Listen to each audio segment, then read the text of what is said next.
welcome to another Homestead Skills video. Today we are going to learn the art of pressing flowers. So back in the day, people typically had some pretty lovely flower gardens around their homes, and they wanted to preserve the beauty of the flowers. Instead of taking a picture like you might do now, they would often pick some of the blooms and press them in order to use the flowers later for arts and different things to decorate their house. So today we are going to teach you a very simple way to press flowers. This is something anyone can do. I do suggest you ask your mom, dad, or whoever's garden it is if you can have some flowers rather than just picking them without permission. So I got permission to pick a few flowers from the Michener House Gardens in order to do this craft. So make sure you do the same. You will need to gather a few supplies. You're going to want a really heavy book. I'd suggest a hardcover book, something really heavy, you know, an encyclopedia or some sort of textbook maybe your big brother or sister has. Something really heavy that has a lot of weight, because that's really important for pressing the flowers. You're going to want some parchment paper. If you don't have parchment paper, it's okay. I'm using paper towel, but they suggest parchment paper because it gives the best results. You are also going to want some flowers. So that's the last thing, and that is where you get to be creative and pick flowers with different colors in order to make sure you have some interesting things to use when you make your craft.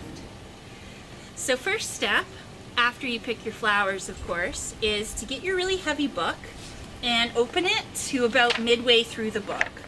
That way you've got even weight on the top and bottom, and it should make it a little bit easier to press your flowers and end up with something really flat. To protect the pages, you're going to put a piece of paper towel or your parchment paper on each side. So what I'm going to do is I'm going to take these flowers and spread them out along the page. You want to make sure you leave enough room between each flower so they have space to flatten. So don't be alarmed. They will be flattened, so they will not look the same when you're finished. So I think these are spaced good enough. And here's the fun part. Very carefully close your book, and then you leave it. So we will be back in 7 to 10 days. I'm not sure yet, but they have to sit for 7 to 10 days. So we'll be back to show you the end product, and then follow up with a video of how to actually use the flowers to make a bookmark. So just get these done and sit tight, because it's going to be a bit of a wait. And we're back. It's been 10 days since we put everything into the book to press. So a drum roll, and hopefully everything worked out. And there we go.